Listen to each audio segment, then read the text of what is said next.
በካንሰር ባልተጠቃን ነበር። የሽንኩርትን ፍሬሽ እንደሆነ ብንጠቀመው ኖሮ ዛሬ እህቶቻችንን የጡት ካንሰር፣ ሌሎችን ደግሞ የደም ካንሰር፣ የአጥንት ካንሰር፣ የቆዳ ካንሰር ባላጠቃን ነበር።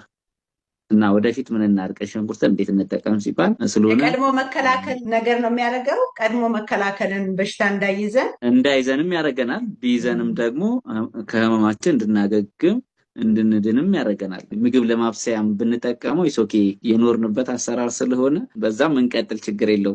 ግን አሁን ደግሞ ጎን ለጎን እንዴት አድርገን ቀይ ሽንኩርትን እንጠቀመው። እዚህ ጋር የሆነ የምንመገበው ምግብ እንኳን ቢኖር ቀይ ሽንኩርትን እንደ ልማድ ከምግባችን ጎን ጥሬውን አዘጋጅተን መብላት ብንለምድ በጣም ብዙ ነገር ይጠቅመናል። በዛ ላይ ደግሞ ምንም የጎንዮሽ ጉዳት የለውም። ቀይ ሽንኩርትን እንደዛ አድርገን በአመጋገብ እንመገበው። ግን በቤታችን ቀይ ሽንኩርትን ምን አይነት ነገር ብናደርግበት ያለብን የጤና ችግር እናስተካክላለን።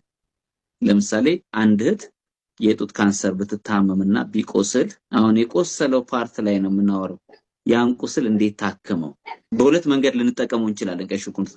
የመጀመሪያው ብቻውን ቆርጠነው እሳት ላይ ራሱ ጠብሰነው ወይ አቃጥለነው በሙቀቱ ቁስሉ ላይ ብንይዘው ያን ቁስል በአጠረ ጊዜ ውስጥ ያድነዋል። ካንሰርን የሚያክል የጡት ካንሰርን የሚያክል ኬስ በቀይ ሽንኩርቱ ቆረጥ ይደረግና በትልልቁ ይቆረጣል፣ ለመያዝ እንዲመች ማለት ነው።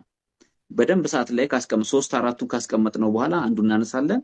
አንድ ሰው የራሱን ኬስ ራሱ ሲያክም ነው ህመሙ የሚታወቀው። በሌላ ሰዎች በጣም ኦቨር እናሞቀው ስለምንችል ያን ታነሳና አንድ ሴት ያን የሞቀውን ልክ ሊቀዘቅዝ በጣም ሳይቀዘቅዝ ግን ሙቀት እንዳለው ከሰል ሆኗል። እንግዲህ ያረፈበት ቦታ ያንን አንስቶ በደንብ በመያዝ ጡት ላይ የሚበቃውን ያህል በደንብ ከተያዘ በኋላ አሁን ደግሞ እሱ ይሄኛው ሲቀዘቅዝ ሌላ ደግሞ የሞቀውን ከሳቱ ላይ አንስቶ አሁንም ያንን መጠነኛ ቫላንስ እንዲያደርግልን ካቀዘቀዝነው በኋላ ጡት ላይ አምጥቶ በደንብ በመያዝ እንደዛ እያደረግን እየተኮሰን ከዛ በኋላ ቅባት ነክ ነገሮች አሉ፣ የቆዳ ሎሽኖች። ያን የቆዳ ሎሽን በወፍራሙ እዛ እሳት የነካው ፓርት ላይ በሽንኩርቱ ከተኮስነው በኋላ ይጨመድደናል። በጣም እንዳይጨመድደን ሎሽን ነገር በደንብ በወፍራሙ መቀብቶ መተው።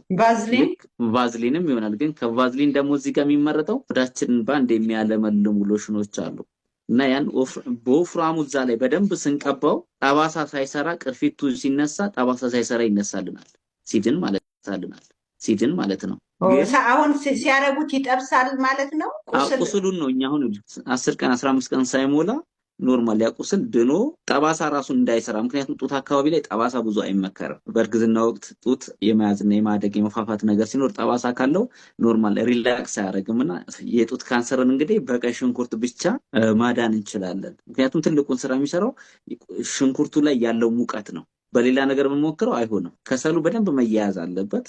እዛ ላይ 1-3-4 ቀይ ሽንኩርት እሳቱ ላይ እናደርጋለን። ቆርጠን ነው ታዲያ የምናደርገው። በአንድ ፊት ይቆረጥና ለመያዝ እንዲመቸን በአንድ በኩል አንስተን በደንብ እንተኩሰዋለን። በደንብ እየተኮስን ልክ ተኩሰ ነው ከበቃም በኋላ ስንቶ የመጨምደድ ባህሪ ያመጣል። በወፍራሙ ሎሽን ነገር መቀባት፣ የቆዳ ሎሽን ከዚህ ፊት የምንጠቀመው ለሰውነታችን የሚመቸኝ ዝም ብሎ ለፊት እንደሚቀባው አይደለም የሚቀባው፣ በወፍራም ነው ልቅልቅ አድርጎ የሚተው። ምክንያቱም እዛ ጋር ቅባት ይፈልጋል፣ ምጥጥ ያደርገዋል ባንዴ። ማታም ስንተኛ ልብስ ምናምን ነክቶብን ቅርፊት ሰርቶ እንትን እንዳይለን ማታም ሲተኛ ሳሳ ያለ ልብስ ለብሶ ማታም በወፍራሙ መቀባት። ከዛ በኋላ ቅርፊቱ ምን ይሆናል? ልክ እንደ ድንች ልጣጭ በቀላሉ ከኛ ላይ ሲነሳ ሰውነታችንም እንደ አዲስ ይለመልማል እዛ አካባቢ ላይ ከሚቆረጥ። ሁለተኛ ደግሞ በየጊዜው እየታጠበ ቁስሉም እየሰፋ እያመረቀዘ ከሚሄድ እንዲህ በቀላሉ ማዳን እንችላለን። ምክንያቱም